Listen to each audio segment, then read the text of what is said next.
नमस्कार, आप देख रहे हैं पीस ऑफ वॉइस न्यूज और मैं हूं आपके साथ शिवा नामदेव। शुरुआत करते हैं आज की खास खबरों के साथ। पीली साड़ी वाली मैडम ने बदला रूप, अब काला चश्मा, ब्लैक स्लीवलेस टॉप, ट्राउजर में आई नजर। 2019 के लोकसभा चुनाव के दौरान पीली साड़ी वाली पोलिंग अधिकारी रातों रात सोशल मीडिया की सेंसेशन बनने के साथ साथ मीडिया की सुर्खियों में छा गई थी। पोलिंग अधिकारी का नाम था रीना द्विवेदी। रीना द्विवेदी एक बार फिर 2022 के विधानसभा चुनाव में चर्चाओं में आ गई और पोलिंग पार्टी के साथ 22 फरवरी को मतदान केंद्र को रवाना हो गई। इस बार रीना द्विवेदी का लुक काफी बदला हुआ नजर आया। सुर्खियों में हमेशा रहने के कारण कई महिलाओं की उनके साथ सेल्फी लेने की होड़ लग गई।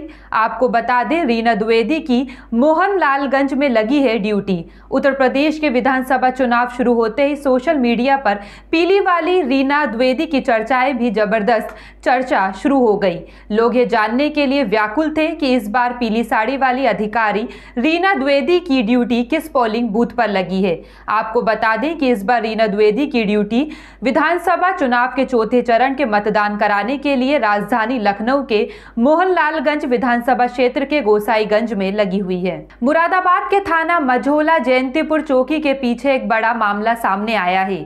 कचौधन के दो पक्षों में हुआ झगड़ा, बीच बचाव में खतरनाक हथियार से किया गया वार, जिसमें पीड़ित हुआ घायल ने बताया, मुझ पे जानबूझकर हमला किया है। घायल करने वाले आरोपियों के नाम के बारिश नासिक अनस पुत्र भोले के लड़के, जिनने लाइक पर वार किया, जिसमें बहुत ज्यादा अफरा तफरी का माहौल बन गया। पीड़ित ने चौकी जयंतीपुर को सूचना दी। मौके वारदात पर जयंतीपुर चौकी इंचार्ज ने कहा, घायल को मेडिकल के लिए जिला अस्पताल भेज दिया है। मुकदमा दर्ज कर लिया गया है। आरोपियों की तलाश जारी है और सख्त कार्रवाई की जाएगी। क्या भाई साहब? मेरा नाम मोहम्मद लईक है। कहाँ के हो आप? जी जयंतीपुर पुलिस चौकी के पीछे। क्या बात हुई है? ये आपस में झगड़ा कर रहे थे, बीच बचाव कर रहा था। पुरानी कुन्नस देख के उनने और मेरे चाकू मार दिया। नासिर ने मारा चाकू और अनस ने। दोनों भैया साजिश करे हुए थे, मुझे न पता थी ये ऐसे साजिश करे हुए हैं और पुरानी रंजिश निकालने के चक्कर में जान से मारने की उन्होंने कोशिश करी और ये चाकू मारा।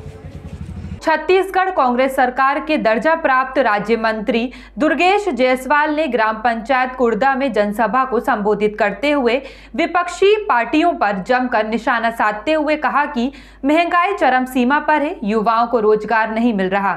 दुर्गेश जायसवाल छत्तीसगढ़ सरकार के राज्य मंत्री हैं और बस्ती कप्तानगंज विधानसभा के प्रभारी भी हैं। उत्तर प्रदेश को छत्तीसगढ़ मॉडल बनाने की बात कर रहे हैं। जायसवाल ने कहा कि एक छोटा सा प्रदेश अगर इतना विकास कर सकता है तो उत्तर प्रदेश क्यों नहीं। मौके पर पुरेंदर लाल दर्शन, महेंद्र सिदार, कांग्रेस कार्यकर्ता, पूर्व प्रधान सलाउद्दीन खान, अब्दुल बाकी, मोहम्मद नसीम, मोबिन अहमद, सफीउल्लाह, बदरुद्दीन, सलमान, मुजीब आदि लोग उपस्थित रहे। मेरा मानना है कि छत्तीसगढ़ से मेरे को इसलिए भेजा गया है कि छत्तीसगढ़ में कांग्रेस की सरकार है और आप जा करके वहाँ बताएंगे करके मेरे को भेजा गया है। और मैं यहाँ आकर के देख रहा हूँ और यहाँ की जनता हमें बहुत अच्छे से माने सुन रही है और हमारी बातों को सुन करके उनका रिएक्शन भी देख रहे हैं कि यहाँ की जनता निश्चित रूप से हमें मौका देगी, क्योंकि हम किसानों की बात कर रहे हैं।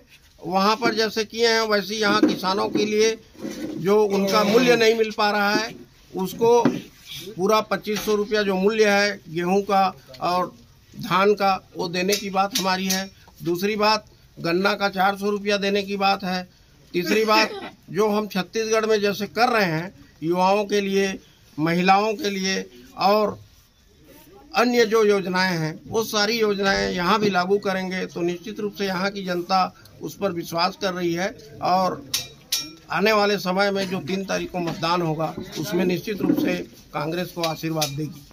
किस प्रकार से आप जनता को अपने पाले में लाने की कोशिश कर रहे हैं? चूंकि आपकी जैसे सरकार बनती है तो आप पहले कौन सा काम करेंगे? देखिए, हम लोग अपने पाले में लाने वाली बात नहीं है, हम जनता के पाले में डाल रहे हैं ये बात कि आप अपने बच्चे का भविष्य देखिए। जनता ये जानना चाहिए, किसान यहाँ के जानना चाहिए उनको कि उनका बच्चे का भविष्य, उनका भविष्य खतरे में है आज, क्योंकि उनके खून पसीने की कमाई को आज चूसा जा रहा है, उनको सही समर्थन मूल्य नहीं मिल रहा है और उनको सभी उनकी आवश्यकताएं पूरी नहीं हो रही। हम उसी को लेकर आए हैं कि जो छत्तीसगढ़ में हम कर रहे हैं वैसी व्यवस्थाएं हम देंगे, क्योंकि वहाँ छत्तीसगढ़ में आदरणीय राहुल जी के चलते हमारी सरकार वहाँ पर ये सब व्यवस्थाएं दे रही है। किसानों का कर्जा माफ़ किया है हमने, यहाँ भी होगा, यहाँ पर भी 2500 रुपये की खरीदी होगी, यहाँ भी गौठान खुलेंगे, यहाँ पर भी शिक्षा और स्वास्थ्य निःशुल्क किया जाएगा। यही सब विजन को लेकर के आए हैं और जनता हमको स्वीकार कर रही है और निश्चित रूप से आपको आने वाले समय में इसका परिणाम अच्छा देखने को मिलेगा। क्या आप इसी प्रकार से सभी जगहों पर विधानसभाओं में नुक्कड़ सभा का आयोजन कर अपने सरकार छत्तीसगढ़ सरकार की उपलब्धियां गिना रहे हैं? जी हाँ, मैं जहाँ भी जाता हूँ मैं अपने यहाँ की छत्तीसगढ़ सरकार की और कांग्रेस की जो घोषणाएं हैं और आदरणीय प्रियंका जी ने अभी जो आप देखे होंगे जो प्रतिज्ञा पत्र जारी किया है उसमें छत्तीसगढ़ की पूरे जो वादे हैं जो वहाँ किया गया है उसी को रखा है और उसमें जो छूट गया था उसको अभी फिर से जो जन घोषणा पत्र जारी किया गया। बागोड़ा उपखंड मुख्यालय पर सिंडधरी चौराहे पर 8 महीने से पानी की पाइपलाइन लीकेज हो रही है। जलदाय विभाग को सूचना देने के बावजूद भी पाइपलाइन लीकेज ठीक नहीं किया। विभाग को सूचना दे दी गई थी। ठेकेदार की लापरवाही के चलते 8 महीने से पानी के पाइपलाइन लीकेज के कारण जो घरों और GLR टंकी में जलापूर्ति नहीं हो रही, ग्रामीण पानी के लिए परेशान हो रहे हैं। कई बार जलदाय विभाग को सूचना दी गई है लेकिन सुधार नहीं हो रहा। ठेकेदार भागीरथ बिश्नोई को सूचना देने के बावजूद भी ठीक नहीं किया गया। ग्राम पंचायत सरपंच प्रतिनिधि मदन सिंह चौहान को दुकानदारों ने दोनों हाथ जोड़कर पाइपलाइन ठीक करवाने की विनती की। यूपी के मुख्यमंत्री योगी आदित्यनाथ का दिनांक 21 फरवरी को कई जगहों पर काफिला गुजरा। मुख्यमंत्री योगी आदित्यनाथ ने लखनऊ के मुंशी पुलिया चौराहे पर लोगों को संबोधित किया। इस सभा में कई बड़े दिग्गज नेता मौजूद रहे। उप मुख्यमंत्री डॉक्टर दिनेश शर्मा, आशुतोष टंडन के साथ प्रदेशवासियों ने भाजपा को भारी मतों से जिताने की जनता से अपील की। फिलहाल के लिए इतना ही। खबरों का सिलसिला लगातार जारी है। बने रहिए पीस ऑफ वॉइस न्यूज के साथ। नमस्कार।